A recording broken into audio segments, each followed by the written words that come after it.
India-US trade deal, gold rise, FII stability and market dynamics. Market আবার ফিরে আসছে US tariff রায়, সোনার দাম, এফআইআই কি ইঙ্গিত দিচ্ছে ভারতের জন্য? ট্রাম্প ট্যারিফ নিয়ে নতুন রায়ের পর ইন্ডিয়া ইউএস ট্রেড ডিলের সুযোগ বাড়ছে। এনার্জি মার্কেটে ডিমান্ড সাপ্লাই টানাপোড়েন থাকায় ইনফ্লেশন আর বন্ড ইল্ড নজরে। নতুন রেগুলেটরি চেঞ্জে হাই লেভারেজ ট্রেডার্সদের খেলার নিয়ম বদলাতে পারে। এদিকে সেফ হেভেন ডিমান্ড বাড়ায়, সোনার দাম পৌঁছেছে 3 সপ্তাহের উচ্চতায়। সবচেয়ে বড় খবর, ভোলাটিলিটির পরে এফআইআই পার্টিসিপেশন ধীরে ধীরে স্টেবিলাইজ করছে, মানে মার্কেটে কনফিডেন্স ফিরছে।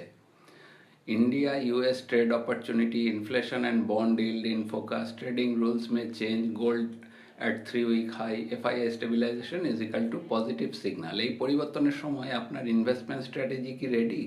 স্মার্ট অ্যালোকেশন জানার জন্য আজই কমেন্ট করুন। এই তথ্য শুধুমাত্র এডুকেশন পারপাসের জন্য, বিনিয়োগের আগে ফিনান্সিয়ালসের পরামর্শ নিন। ধন্যবাদ, নমস্কার, সকলে ভালো থাকবেন।